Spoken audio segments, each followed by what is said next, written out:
टीका देने वाला जादुई पेड़। राम सेवक फूलों के बगीचे में माली का काम किया करता था और उसी से उसके घर का गुजारा चलता था। लेकिन बरसात के मौसम में सांप के काटने से राम सेवक की मृत्यु हो जाती है, जिसके बाद राम सेवक की जगह उसकी पत्नी सुलोचना अपना घर और अपनी 2 बेटियों की परवरिश करने के लिए बाग में काम करने जाने लगती है। वो बहुत ही मेहनत और ईमानदारी से बगीचे के एक एक पौधे का ध्यान रखती है। लेकिन कहते हैं ना, एक औरत चाहे कितना भी कुछ कर ले, आदमी को कम ही लगता है। वही सुलोचना के साथ भी हुआ। एक बार बाग का मालिक आता है और कहता है, अरे ओ सुलोचना, कहाँ हो? जल्दी इधर आओ। अपने मालिक की आवाज सुनकर सुलोचना दौड़कर वहाँ आती है। जी मालिक, कहिए।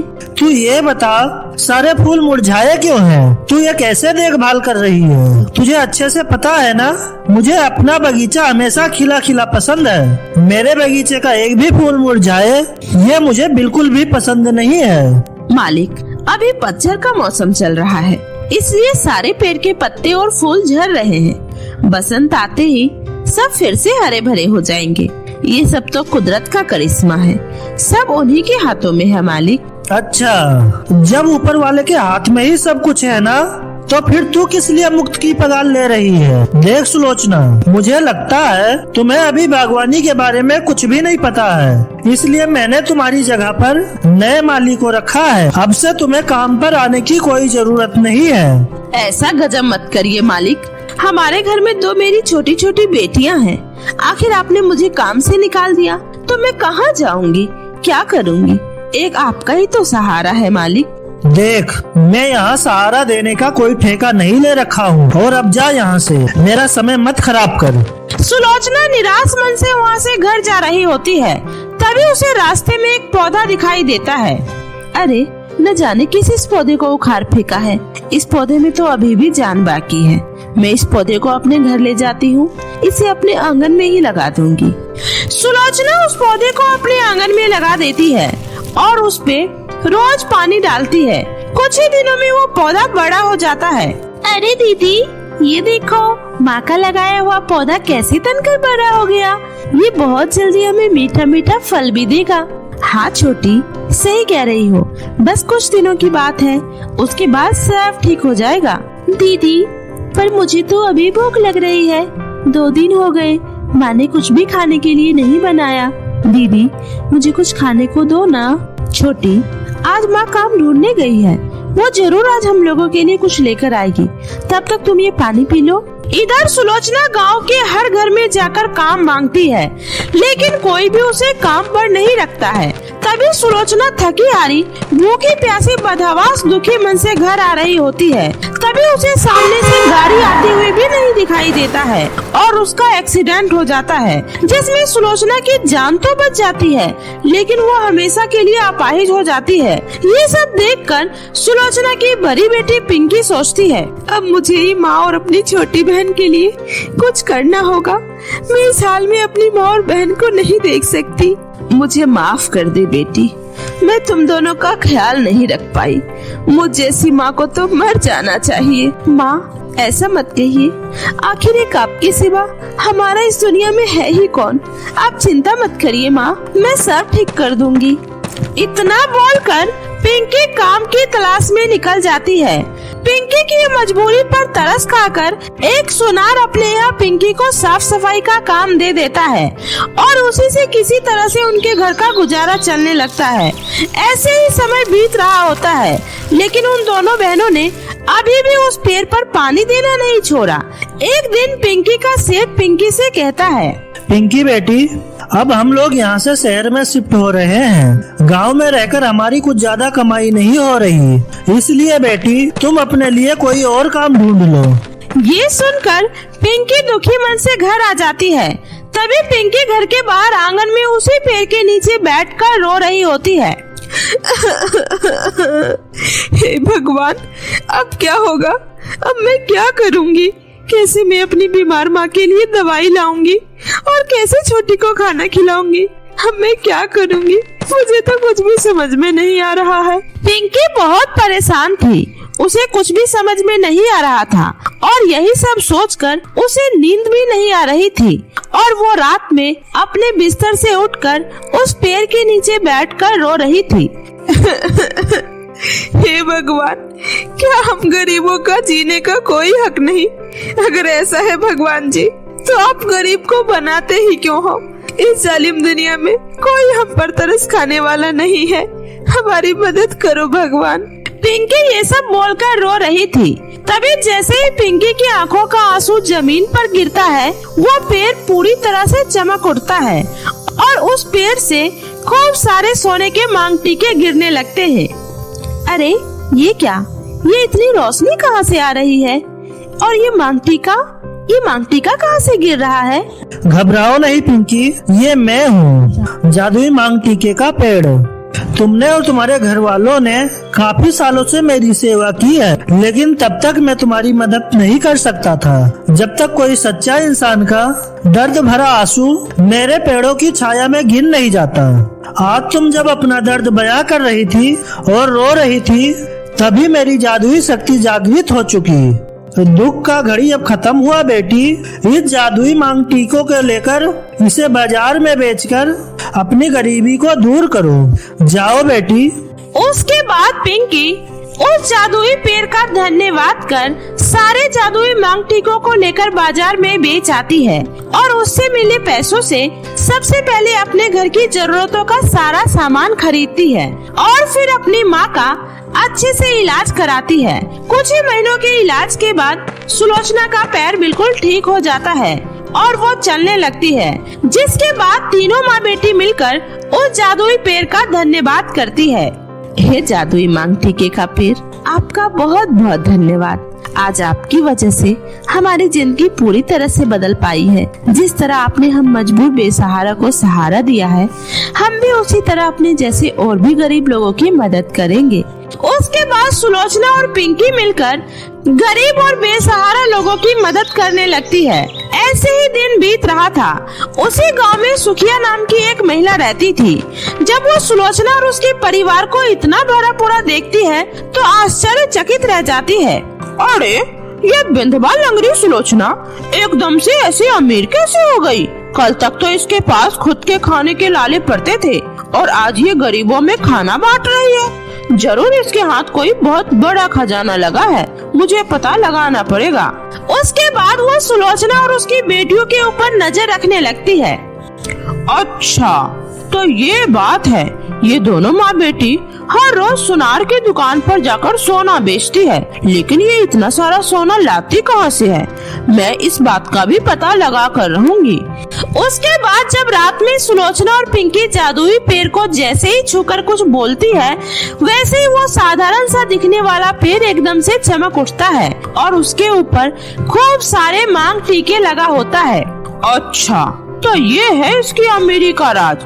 ये एक जादुई पेड़ है। मैं कल रात को ही इस जादुई पेड़ के पास जाकर इसके सारे सोने के मांग टीकों को तोड़ लूंगी। अगले दिन सुखिया रात होने का इंतजार करने लगती है और जैसे ही रात होता है वो चुपके से सुलोचना के आंगन में पहुंच जाती है और जैसे ही वो उस जादुई पेड़ को छूने की कोशिश करती है, उसे जोरदार का झटका लगता है और वो बहुत दूर जा गिरती है। उस दिन से सुखिया को यकीन हो जाता है कि यह पेड़ सिर्फ और सिर्फ सुलोचना और उसके परिवार वालों के लिए ही है। इसलिए उस दिन से कोई भी उस जादुई पेड़ को छूने की हिम्मत नहीं करता है और वो तीनों माँ बेटी जादुई पेड़ के साथ हंसी खुशी अपना जीवन बिताने लगती है। अंधी लड़की का जादुई लहंगा। ये कहानी सुगंधा नाम की एक लड़की की है। सुगंधा देख नहीं सकती थी क्योंकि वो बचपन से ही अंधी थी। उसके माता पिता ने उसकी आंखों का बहुत इलाज करवाया, लेकिन सुगंधा फिर भी इस खूबसूरत दुनिया को नहीं देख सकती थी, जिस वजह से उसके माता पिता अक्सर बहुत दुखी रहा करते थे। और समय के साथ साथ अब सुगंधा बड़ी हो जाती है और अब उसकी शादी की उम्र भी हो जाती है, लेकिन वो घर का कोई भी काम ठीक तरीके से नहीं कर पाती थी। इसीलिए उसकी माँ सुलोचना हमेशा उसके काम में उसका मदद किया करती थी। वहीं सुगंधा के पिता दीनदयाल की अपनी खुद की कपड़ों की दुकान थी और उसी की वजह से उनके घर का राशन पानी चलता था। और अब समय के साथ साथ दीनदयाल और सुलोचना को अपनी बेटी सुगंधा की शादी की चिंता होने लगी थी। ऐसे ही एक दिन सुलोचना अपने पति से कहती है, सुनिए जी, अब हमारी बेटी शादी के लायक हो गई है, तो अब हमें उसके लिए लड़का ढूंढना चाहिए। तुम बिल्कुल सही कह रही हो सुलोचना, लेकिन भला हमारी अंधी बेटी से शादी करेगा कौन? कोई न कोई तो मिल ही जाएगा ना जी, बस हमें उसके लिए थोड़ा ज्यादा दहेज देना पड़ेगा। लेकिन सुलोचना, हमारे पास ज्यादा दहेज देने के लिए पैसे कहाँ हैं? एक दुकान ही तो है जिससे हमारे घर का थोड़ा बहुत खर्चा चलता है, बस उसी को गिरवी रखकर कुछ हो सकता है। सुगंधा के माता पिता उसकी शादी को लेकर बहुत ज्यादा परेशान हो रहे थे।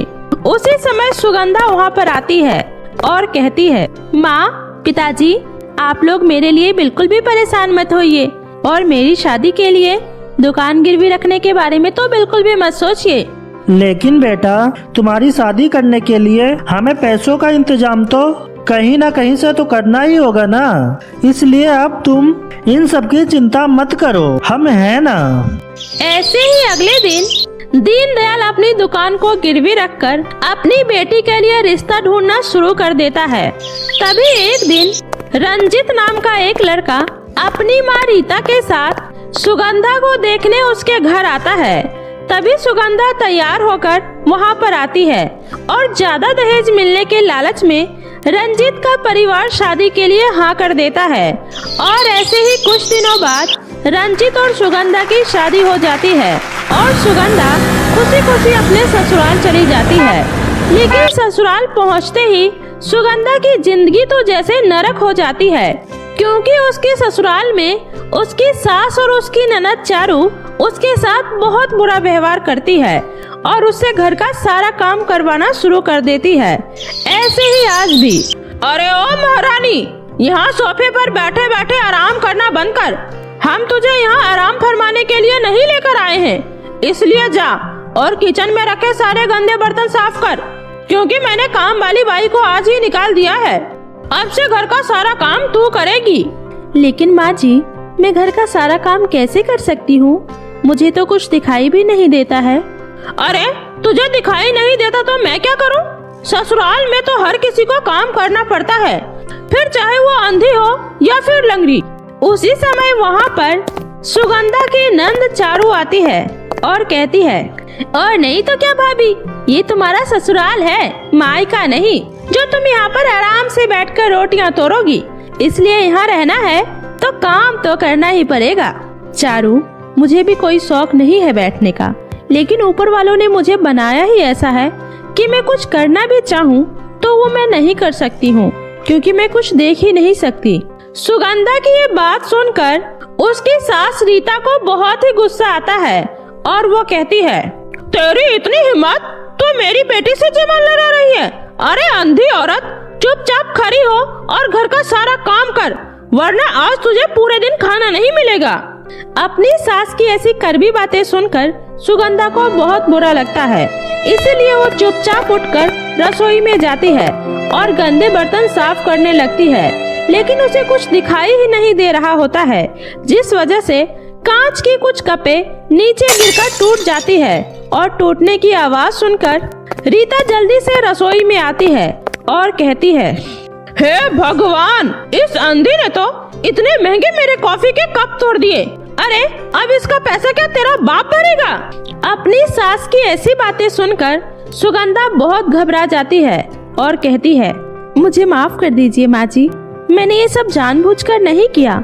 उसी समय वहाँ पर सुगंधा की ननद चारू भी आ जाती है और कहती है, देख लिया ना माँ, इस अंधी औरत को अपने घर की बहू बनाकर। अरे ये तो आए दिन कोई न कोई चीज का नुकसान करती ही रहती है, इसलिए आज तो इसे सबक सिखाना ही होगा। इतना कहकर चारू चिमटे को गर्म करके सुगंधा के हाथों पर लगा देती है और सुगंधा दर्द से चिल्ला उठती है। ऐसे ही हर रोज सुगंधा पर दोनों माँ बेटी मिलकर अत्याचार करते रहते हैं। तभी एक दिन जब सुगंधा रंजित को इन सारी बातों के बारे में बताती है, तो रंजित उसका साथ देने की बजाय अपनी माँ और बहन का पक्ष लेने लगता है। और उस दिन सुगंधा को पता चल जाता है कि यहाँ पर कोई भी उसका सगा नहीं है, कोई भी उसका हमदर्द नहीं है। और उस दिन से सुगंधा के ऊपर वे लोग पहले से और भी ज्यादा अत्याचार करना शुरू कर देते हैं। ऐसे ही कुछ दिनों बाद रंजित अपनी माँ से कहता है, माँ, मैं आपके शर्त के अनुसार उस अंधी लड़की से शादी करने के लिए तैयार हो गया था, लेकिन आपको तो पता है ना, मैं किसी और से प्यार करता हूँ और अब मैं उससे शादी करना चाहता हूँ। मुझे पता है बेटा, लेकिन तुझे शादी करने से पहले इस अंधी सुगंधा का कुछ तो करना होगा। उसी समय चारू कहती है, भैया मेरे पास इसके लिए एक बहुत ही अच्छा आइडिया है, आप कहो तो मैं बताऊं? इतना कहकर चारू सबको अपना आइडिया बताती है और उसका आइडिया सुनकर रंजित बहुत खुश हो जाता है। और अगले दिन सुबह सुगंधा को पार्क में घूमने के बहाने वे लोग सुगंधा को एक घने जंगल में लेकर जाते हैं, जहां कई सारे जंगली जानवर रहा करते थे। उसी समय सुगंधा को कुछ ठीक नहीं लगता और वो कहती है, सुनिए, ये आप लोग मुझे कहाँ लेकर आए हैं? यहाँ तो बहुत सन्नाटा है, क्या यहाँ पर कोई इंसान नहीं है क्या? अरे ये तुम कैसी बातें कर रही हो? यहाँ पर कितने सारे लोग हैं, लेकिन जब तुम्हें दिखाई नहीं देता तो तुम्हें कैसे पता चलेगा? इसलिए बस तुम यहीं पर रुको, मैं अभी आता हूँ। इतना बोलकर रंजित वहाँ से चला जाता है और सुगंधा बेचारी जंगल के बीचों बीच अकेले खड़ी होती है। और ऐसे ही देखते देखते शाम हो जाती है, लेकिन रंजित अभी तक वापस नहीं आता। तो सुगंधा बहुत ज्यादा घबरा जाती है और जोर जोर से रोने लगती है और कहती है, हे भगवान, ये क्या हो रहा है और क्यों मेरे पति मुझे यहाँ छोड़कर चले गए? क्योंकि मैं अंधी हूँ, लेकिन इसमें मेरी क्या गलती है जब आपने मुझे बनाया ही ऐसा है? तो सुगंधा ये सब सोचकर जोर जोर से रोने लगती है। तभी उसके पास एक छोटी बच्ची रोते हुए आती है और कहती है, दीदी मेरे पैर पर चोट लग गई है, मुझे बहुत दर्द हो रहा है, प्लीज मेरी मदद कीजिए दीदी। उस बच्चे की आवाज सुनकर सुगंधा अपना दुख भूलकर उसकी मदद करने लगती है। तभी वो अपनी साड़ी में से कपड़ा फाड़कर उस बच्ची के पैर पर बांध देती है, जिसके बाद वो बच्ची अचानक से एक परी में बदल जाती है और कहती है, सुगंधा तुम एक बहुत ही अच्छी इंसान हो, इसलिए मैं बस तुम्हारी परीक्षा ले रही थी और तुमने ये साबित कर दिया कि अगर इंसान किसी की मदद करना चाहे तो उसे आंखों की जरूरत नहीं पड़ती, बल्कि उसका मन अच्छा होना चाहिए। इसीलिए अब मैं तुम्हारी मदद करना चाहती हूँ, तो बताओ तुम्हें मुझसे क्या चाहिए? परी जी, मैं आपसे बस इतना चाहती हूँ कि आप मेरी इन अंधी आंखों को ठीक कर दीजिए, जिससे मैं भी इंसानों का असली चेहरा देख सकूं। सुगंधा के इतना कहते ही परी उसे अपनी जादुई शक्तियों से एक जादुई लहंगा देती है और कहती है, ये लो सुगंधा, ये एक जादुई लहंगा है, इसे पहनते ही तुम्हारी आंखों की रोशनी फिर से वापस आ जाएगी और तुम्हारे ऊपर आने वाले सभी मुसीबतों से ये तुम्हारी रक्षा करेगी। उस परी के इतना कहते ही सुगंधा वो लहंगा पहन लेती है और उस लहंगे को पहनते ही सुगंधा की आंखों की रोशनी फिर से वापस आ जाती है और वो बहुत ज्यादा खुश हो जाती है। और फिर वो परी का धन्यवाद करके अपने घर वापस आ जाती है। लेकिन घर पहुंचते ही वो देखती है कि उसके पति ने किसी दूसरी लड़की से शादी कर ली है और वे लोग भी सुगंधा को जिंदा देखकर बहुत ज्यादा हैरान हो जाते हैं। अरे मनहूस, तू वापस कैसे आ गई? तुझे तो मेरा बेटा जंगल में छोड़ के आ गया था ना? उन सबकी ये बात सुनकर सुगंधा मुस्कुराते हुए कहती है, मुझे पता है कि तुम लोग मुझे मारना चाहते थे और तुमने ये शादी भी पैसों की लालच में आकर ही की थी, लेकिन अब मुझे सब कुछ पता चल चुका है और अब तो मैं सब कुछ देख भी सकती हूँ, इसलिए मैं अब तुम लोगों को नहीं छोड़ूंगी। सुगंधा की ये बातें सुनकर वे लोग जोर जोर से हंसने लगते हैं और वे लोग जैसे ही सुगंधा को मारने के लिए आगे बढ़ते हैं, वैसे ही सुगंधा के जादुई लहंगों में से बिजली के झटके निकलने शुरू हो जाते हैं और बिजली के झटके लगने की वजह से वे लोग वहीं पर तड़प तड़प कर दम तोड़ देते हैं, जिसके बाद सुगंधा को उन लोगों से आजादी मिल जाती है और फिर वो अपने माता पिता के पास आकर खुशी खुशी जादुई लहंगों के साथ रहने लगती है।